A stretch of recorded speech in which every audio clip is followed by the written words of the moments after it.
How you doing there? Welcome back to Babylon Talmud. Today we're studying Daf Zayin, I think.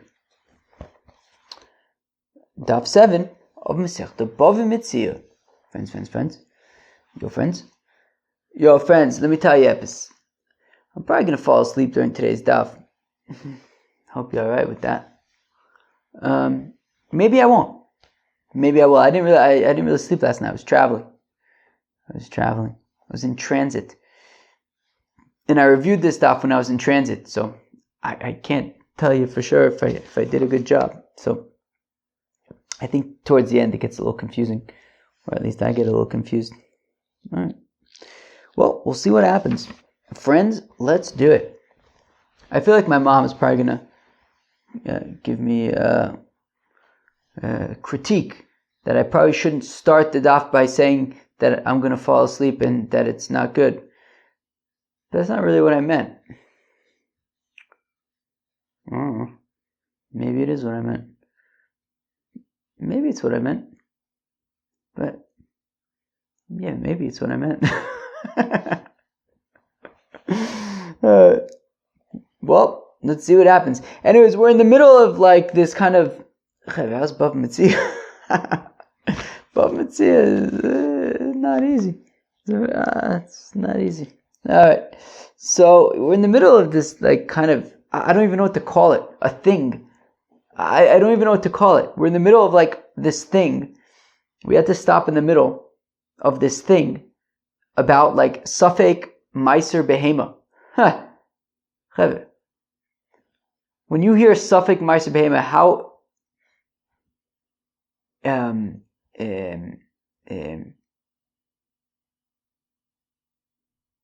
don't know, enthusiastic do you get?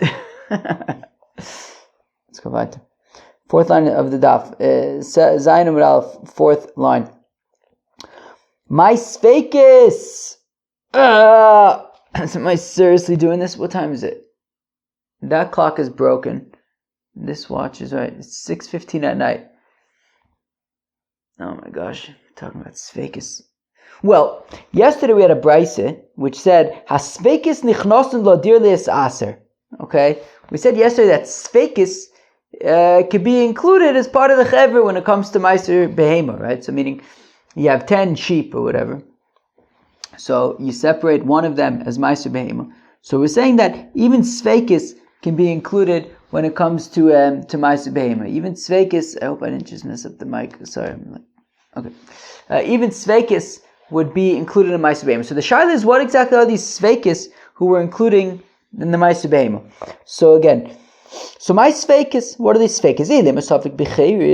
If we're saying that if it's a Safek Bechor, like we had discussed yesterday, that you have, let's say, a sheep, or I think we call them an ewe. I think if an ewe gives birth, and we're not sure if the baby was the firstborn, or maybe there was already a firstborn, so it's a Safek Bechor. And the question, and we're saying that the Safek Bechor that gets mixed together with other animals, you would be included in would be part of the Meiser Behema. But Yiyeh Kadosh Omer Achmanav Lo Shekvar Kadosh. The thing is, if I understand correctly, I feel like there's been a lot of, if I understand correctly, recently, and like that's I don't like I don't know what to tell you.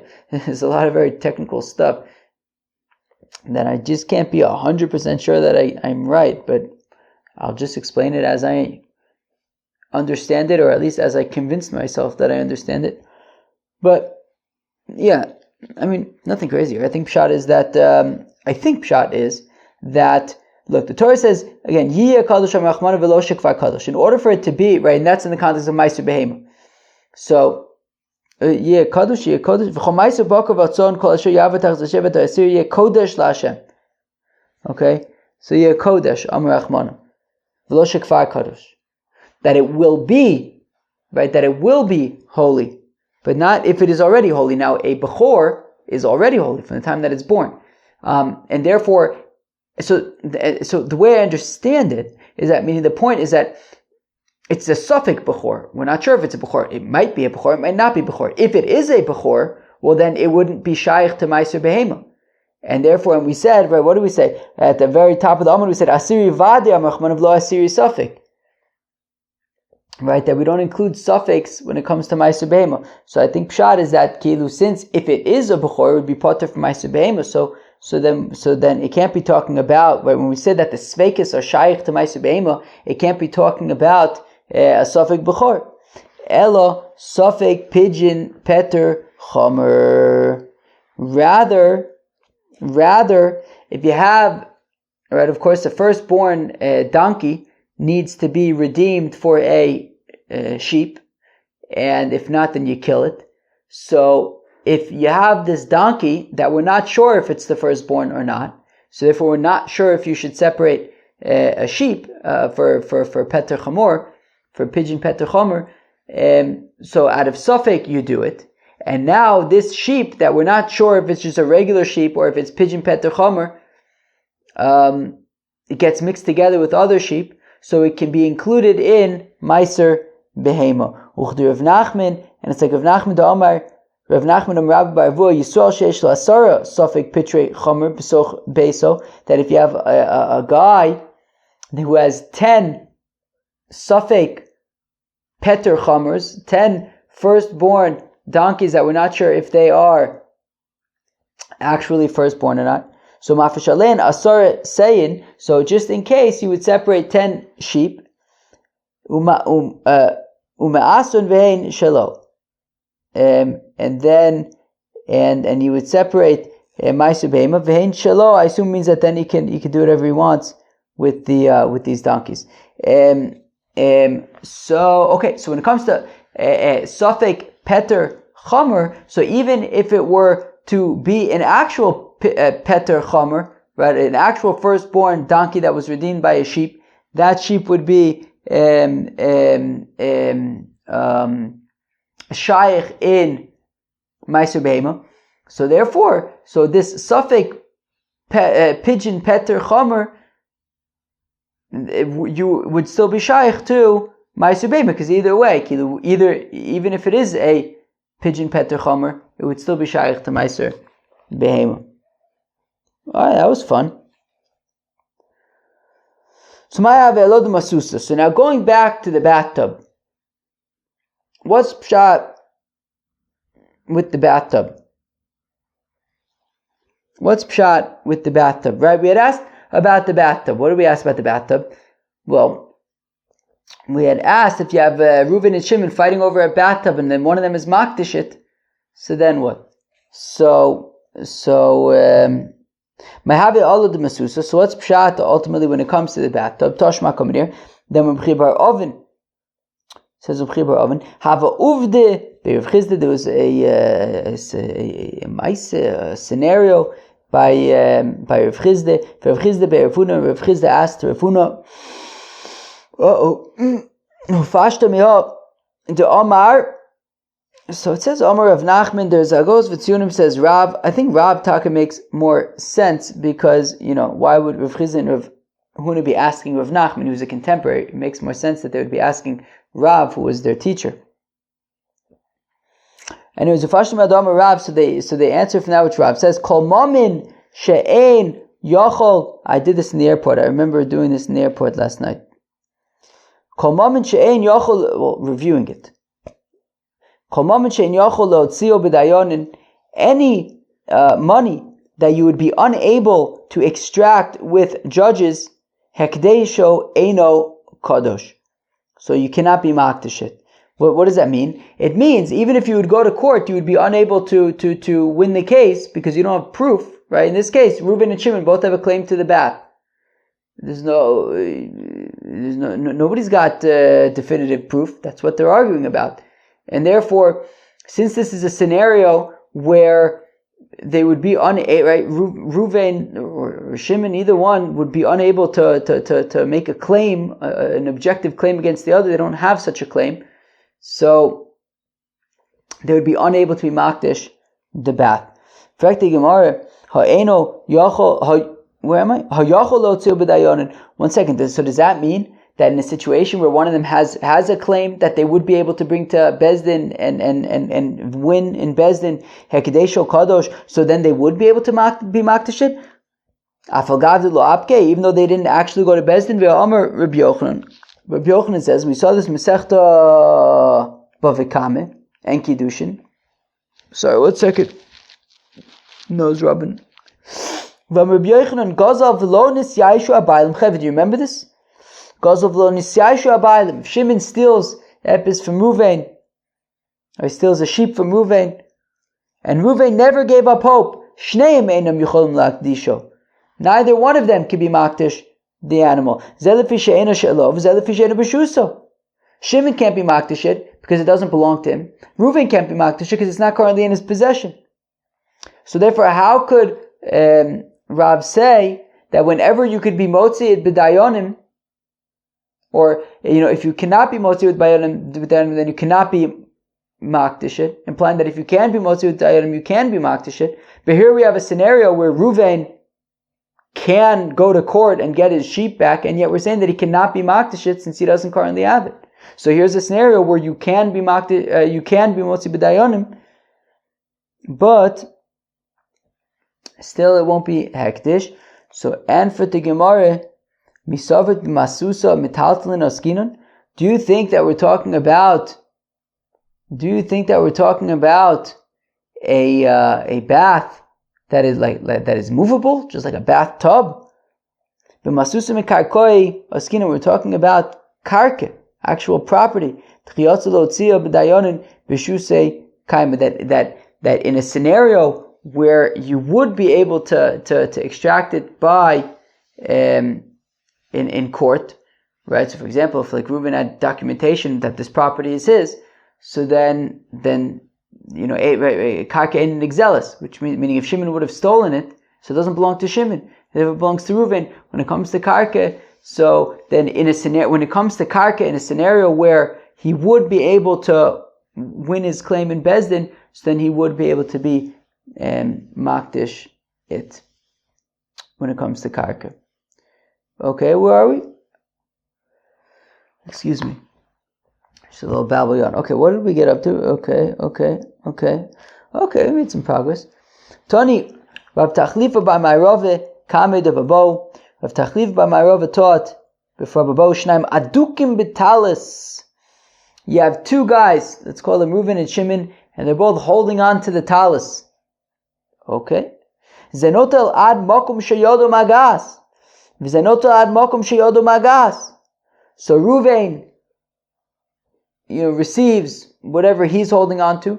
Shimon receives whatever part of the talis he's holding on to. V'ashar cholkim b'shaveh. And then whatever is neither part, whatever part of the talis, neither one of them is holding on to, they divide up equally. Mach ve'leira babo uv'shvueh. If I remember correctly, Rabbi Bo, he basically, points heavenwards and saying, I think the point is that, yes, I agree, uveshvueh, but they would have to swear. El masnisin de katani de palge ba'adode, v'lo katani ze notad makom shodo magas, heichim mishkachasa. So then what's pshah with our Mishnah? Our Mishnah talks about shnai mochsim batalas, and they said that that Reuben and Shimon divided up equally. Not that each one would take the part that they're holding on to. No, they just divide the whole thing in half. So our Mishnah, where they divide the whole garment in half, it's talking about where they're just holding on to like the fringes. So Mishash says that from the fact that each one gets whatever he's holding on to, so Shmamina Haisudre, when it comes to a Kinyan Sudar, when it comes to a Kinyan Sudar, a Kinyan Khalifin, that, Kinyan Khalifin, whatever. Shimon gives a cloth to Reuven. Reuven picks up the cloth, and by Reuven picking up the cloth, his cow now belongs to Shimon. So, the Tov is Bei Shalish al Shalish. Once Reuven holds on to a part of the cloth that's 3 etzbos, I believe, by 3 etzbos, so then So Karin and Bev and so we call it from the pasuk in Rus that we learn of Kinyan Chalifin that he gives it to his friend Dichman the pasuk Dami Vikani, and because it's considered like it's already separated from the rest of the garment and he's Kona. Meaning, wow, how does the Kinyan Chalifin work?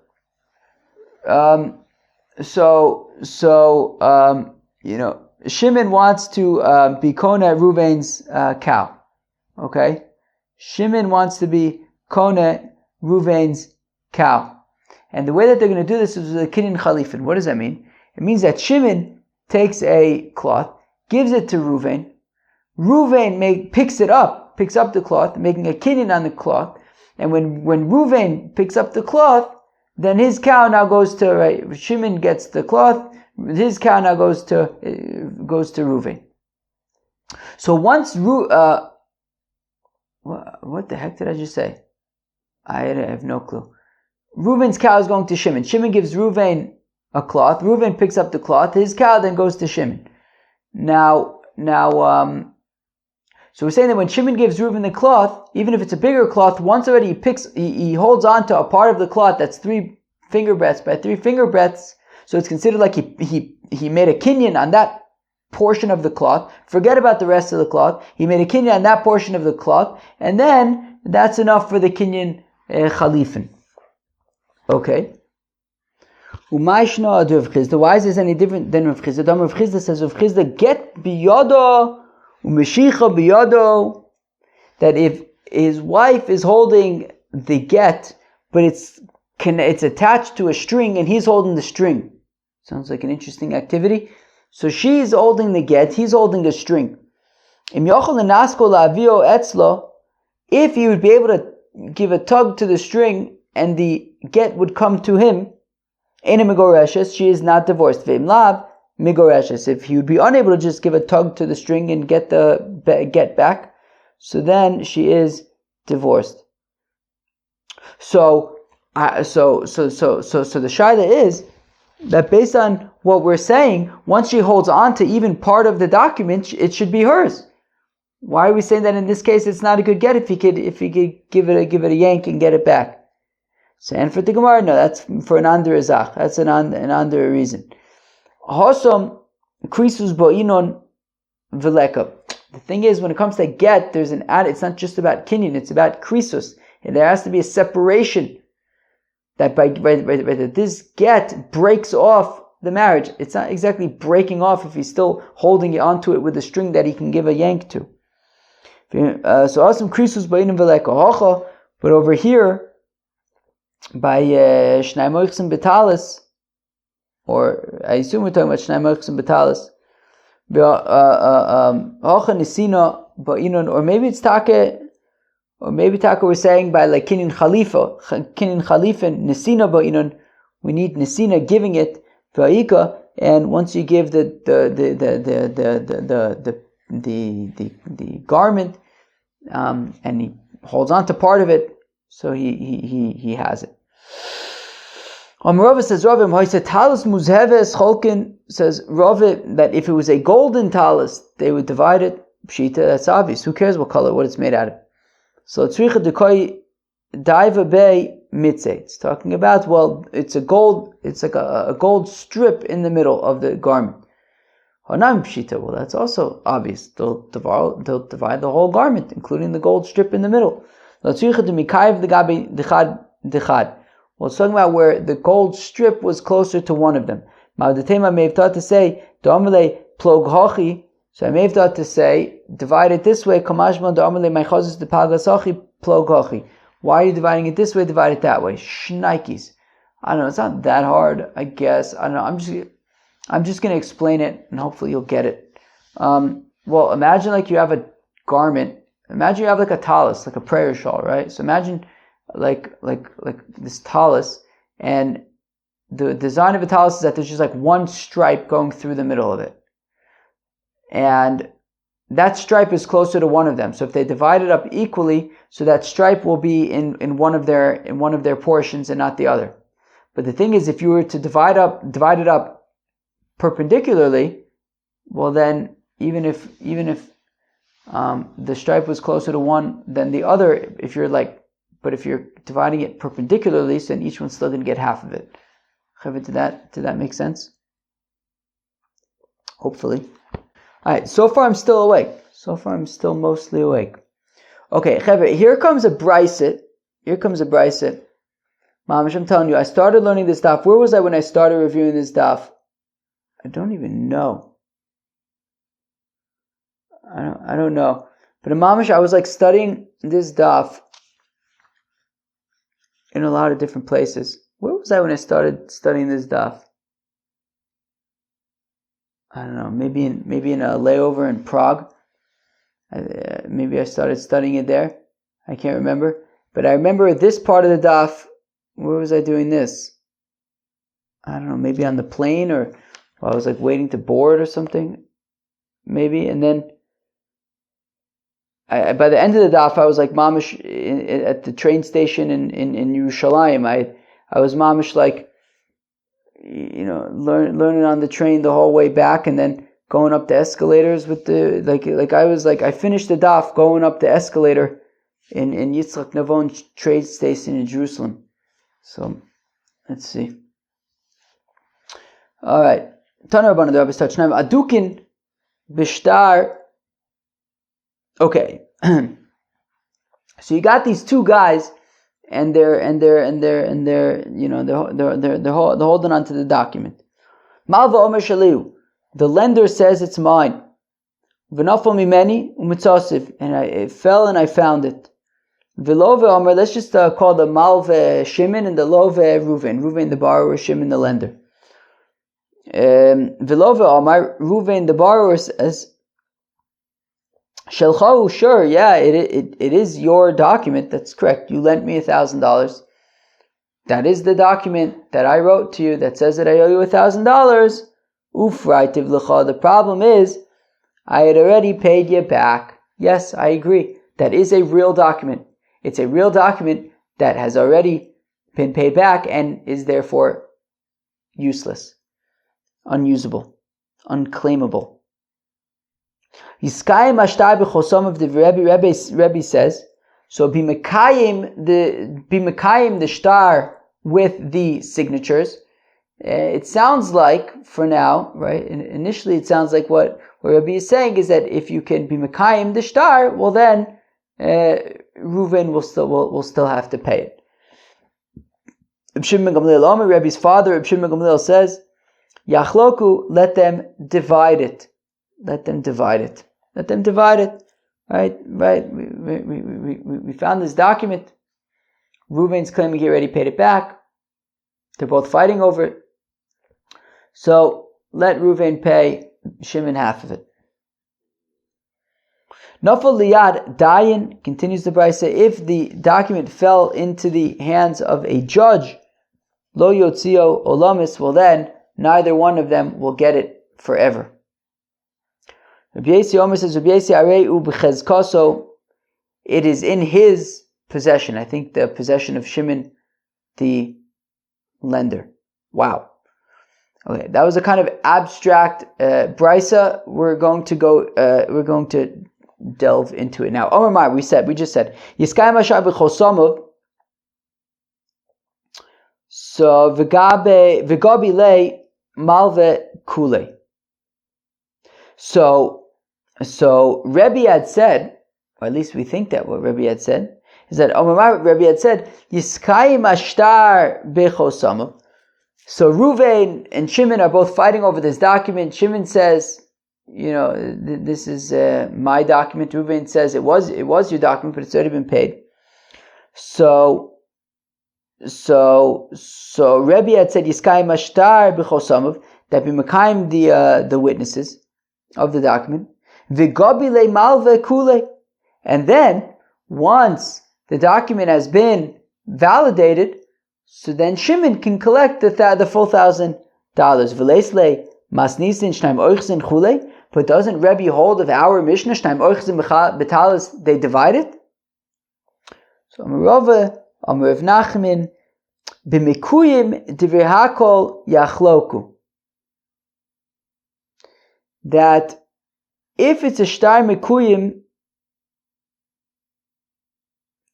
if it's a shtar mekuyim, right? If they are able to, I'm like tired enough that this is a complicated Gemara because there's a lot of moving pieces. There's Rebbe, there's Reb Shimon Gamliel, then there's like the Seifa, that's the Reisha, then there's the Seifa, there's the Tanakam of the Seifa, there's Reb Yossi, and you have to remember who says what. And I feel like my brain is just, I'm not falling asleep yet, and I haven't lost my short-term memory yet, but it's like requires a certain brain performance that my brain is, okay, got to push through the mush.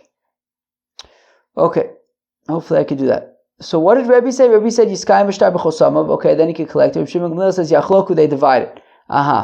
They divide it. Okay, fine. So we want to assume that what Rebbe is saying is that if he could be Mekayim the shtar and validate it, so then Shimon would be able to collect all of it. So now what about our Mishnah that says that they divide it? So Amar Rav Nachman b'mekuyim, look, if they could be Mekayim the shtar and validate the document, well then that is not the machlokas. Divrei Hakol, everybody would agree Yachloku. If they could validate the document, so it's definitely a valid document. The thing is that Reuven is saying that he paid it back already. Look, Shimon's got a valid document that says that he's owed $1,000 by Reuven. Reuven claims he paid it back. We have no way to know. So they divide it.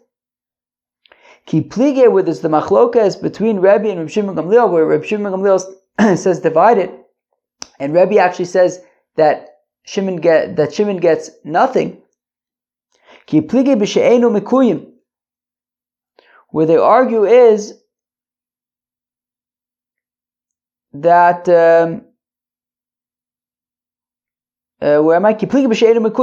where they argue is where the document has not been validated. Rebbe holds that even though Reuven is admitting that it's a valid document, however, he's saying that he's paid it back. And therefore, even though he's admitting that it's a valid document, that he wrote it, you would still need to be Mekayim that shtar. It's not enough to say, it's not enough to admit that you wrote the document, you would still have to be Mekayim it. The Mekayim le'polig. And if then he could validate the document by its witnesses, so then they will divide it in half. The lo Mekayim le, and if the document will not be validated with the witnesses, lo polig, then they will not divide. Then they will simply not divide it at all. Because if they don't validate it with witnesses, then it's just like a piece of pottery. It's nothing relevant. It's nothing important. Because after all, who's the one who's saying, right? Who's the one who's being modeh? It's the love, it's the borrower. The borrower is saying, yeah, I admit, I wrote this document. But at the same time, the borrower is saying that he already paid it.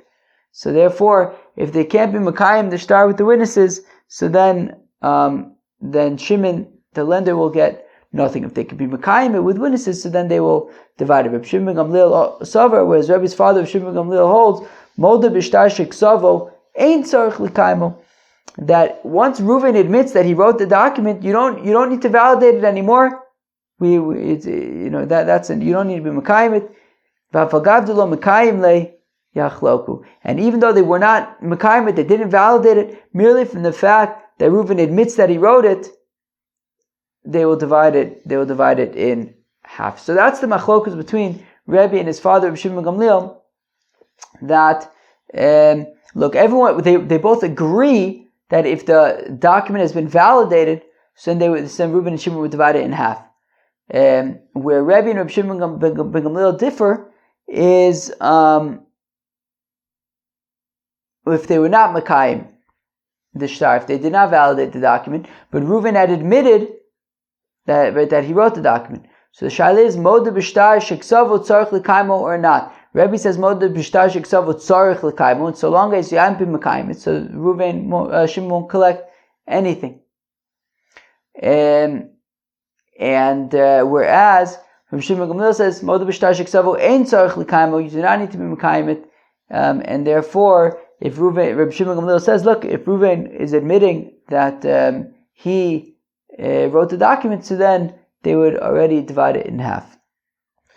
Alright, Chaver, wish us luck on this next part, because I think it's getting this part I think is going to get pretty confusing.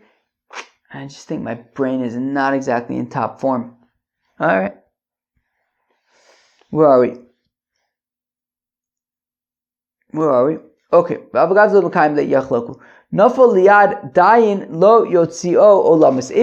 document ends up by a judge, well then nobody will get it ever. What's so special about a judge that if the document ends up in the hands of a judge, then neither Reuven nor Shimon will be able to get it? This is what it's saying. And if somebody else finds the document, if somebody else, a third party, Levi, finds this document, if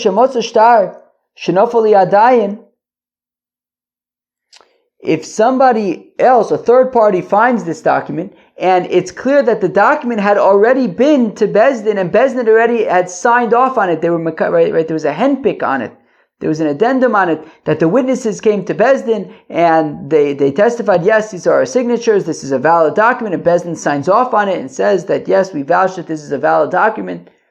And now Levi finds this document, a third party finds this document. So that there's an addendum on it in which the judges validate the document and say, yes, we can vouch for its validity. Lo yotzio olamis. Well then, in that case, neither Reuven nor Shimon can get it, because we don't know if it's been paid or not, right? Because if you give it to Shimon, he's going to try to collect with it again, but maybe it's been paid. If you give it to Reuven, he'll just tear it up. So therefore, we have to just hold on to it until Eliyahu Hanavi comes. It's going to be a long line by Eliyahu Hanavi.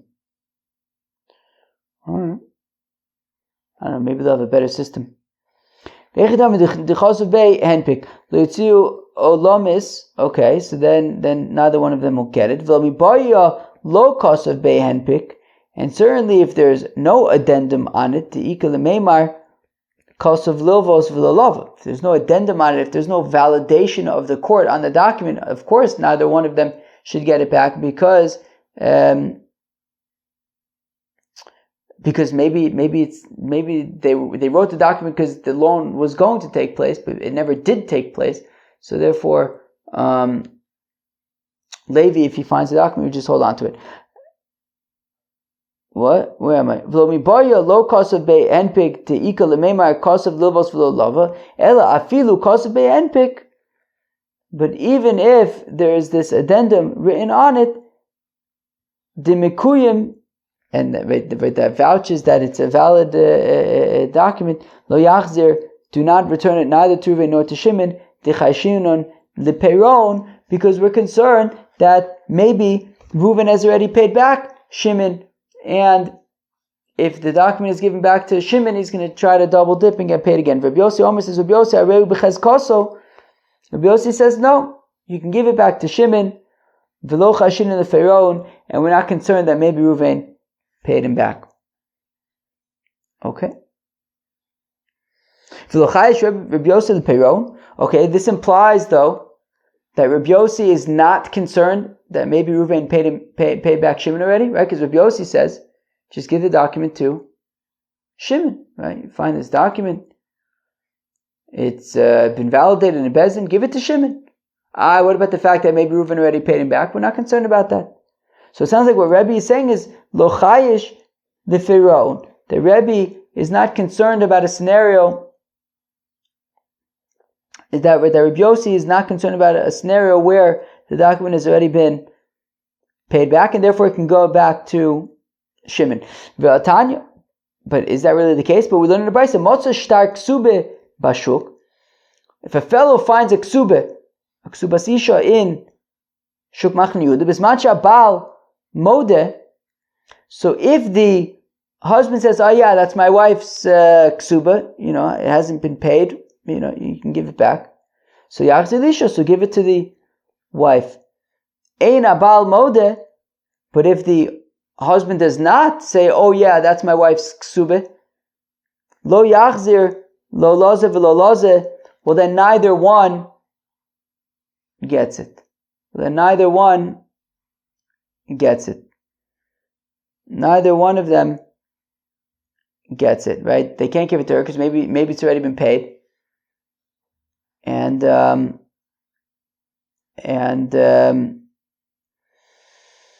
because maybe it's already been paid. Okay, we don't give it to him either because I guess, I don't know, maybe they don't like tear it up or something. Okay. Rabbi Yossi says, Rabbi Yossi, Oda Tachas Baila, if they're still married, so you can give it back to her. I mean, if they're still married, I mean, you can probably assume that the ksuba hasn't been paid. And you can just give it back to her. But if she was widowed or divorced, lo yachzir, lo lozav, lo lozav, then give it back to neither one of them. Right? Because again, we have to be concerned that maybe it's already been paid. So it sounds like, I think this is going to be important. So I think it sounds like both according to the Chacham and according to Rabbi Yossi, they're chashin in the Pharaoh, right? Meaning the Chacham had said that in the Reisha, that where he claims it's already been paid, so we don't give it back to her because maybe it has already been paid. And Rabbi Yossi is also concerned that if they got divorced, you can't give her back the ksuba because maybe it's already been paid. So how could we say in our brisa where where you have a loan document with Reuven and Shimon, and it's been validated, and Rabbi Yossi says give it back to Shimon, but shouldn't we be? He seems to be saying in the brisa that he's not concerned that it's already been paid, and yet when it comes to when you find a ksuba, Rabbi Yossi says, look, if they're divorced, you can't give it back to either one of them, because what if you give it to her and she's going to try to collect with it again? It's already been paid. So on the one hand, in our brisa, he's not concerned that it's already been paid, but by the ksuba, he is concerned that it's already been paid. Ipuch. So okay, let's flip it around. Nafali adayin lo yotziu olam esdiver Rabbi Yossi. That Rabbi Yossi is the one who says that if you find this document that says that Shimon lent Reuven $1,000 and it's been validated in Bezdin, Rabbi Yossi is the one who says that neither one of them can get it because we're concerned about that maybe it was already paid back, just like by the ksuba. Rabbi Yossi says that if they're divorced, then neither one of them gets it because maybe it's already been paid. The Chacham are the ones who say that, well, this document that says that Shimon lent Reuven money has been validated, so you can give it to Shimon, and we're not concerned about payron, that it's been paid back. But if that's the case, well, then the rabbis seem to have this same question, right? Because the rabbis seem to be saying that if with Reuven and Shimon and the loan, so the document's been validated. The rabbis, in this version, the rabbis are saying, just give it back to Shimon, and we're not concerned that it's already been paid back. And yet, the rabbis had said in the brisa by the ksubah, that if he says it's already been paid back, then we can't give it to her because we're concerned that it's already paid back. So on the one hand, in the brisa, the rabbis are not concerned about payron, right? In our brisa of Reuven and Shimon in the loan, but when it comes to ksubah, they are concerned that maybe it's already been paid back. So shtaksuba kula Rabbi Yossi. So actually, the brisa about the ksuba is entirely Rabbi Yossi. So I believe that we're sticking to saying that Rabbi Yossi, that we flip around the brisa by Reuven and Shimon. We said that it's Rabbi Yossi who says that if it's been validated, so neither one of them gets it because we're concerned that it's already been paid back.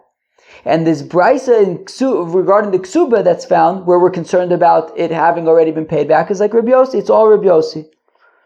The brisa is missing a few words. This is how you teach it. Ein abal modeh, that if the husband says that it's already been paid back, lo yachzir lo lozav lo lozav, that we return the ksuba to neither the husband nor the wife because we're concerned that it's already been paid. When do we say this?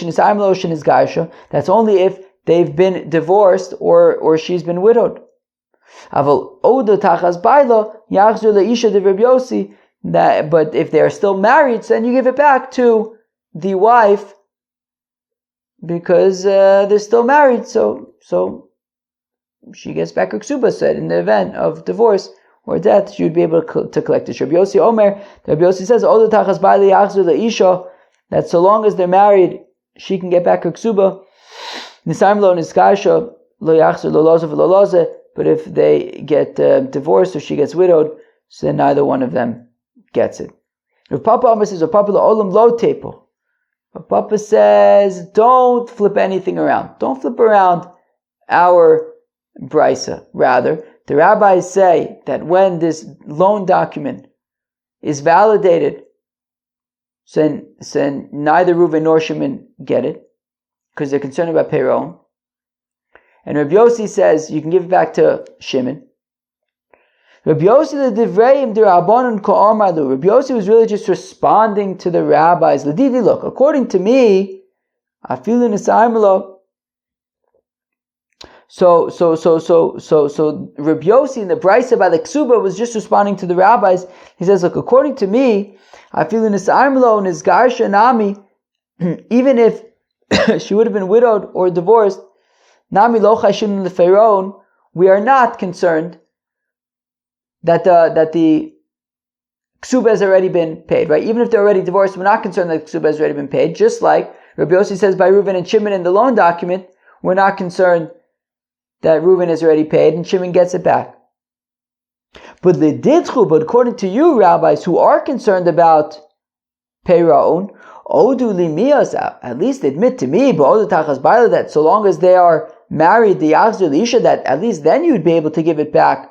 Dilabas Peironi, you can give it back to the wife because she wouldn't have gotten paid her ksuba when they're still married. From the Rabbanon, whereas the Rabbanon say, actually, Amor Sarei Atbisa. You could say that actually it could be talking about a scenario where he had already designated in advance, I guess, property, or right, meaning already designated in advance the payment for her ksuba, which meaning so because he wanted that in the event that if he dies, she becomes a widow, she won't have to deal with like the heirs to claim her ksuba. He had already set aside things for her ksuba, in which case it's be'etzim already been paid, right? The document is no longer relevant. So therefore the rabbis say that if you find this document, even if they're still married, don't return it to her because maybe he had already set aside stuff for ksuba. Ravina Amar says, Ravina la'olam ipuch kamaisa. Really, I will flip around the first brisa and say that it's Rabbi Yossi who's concerned about Peiron. It says neither one of them get it by the Reuven and Shimon loan. And it's the Chacham who say that just give it back to Shimon. Where am I? La'olam ipuch kamaisa. V'taimed Rabbanon hocha. And the reason why the rabbis say by the ksubah, right? So we're saying that the rabbis say that we're not concerned about Peiron, but the reason why the rabbis are concerned about Peiron by the ksubah, mishum dechashin l'shtei ksubas, because we're concerned. Well, maybe there were two ksubas, and maybe then it'll double collect. For Rabbi Yossi l'shtei ksubas lo chayish, whereas Rabbi Yossi is not concerned about two ksubas. That when Rabbi Yossi says that even if they're married, you can return the ksuba to the wife, so he's not concerned about two ksubas. Friends, I was have Zayin Masechta BavaMetzia. Enjoy. Peace out.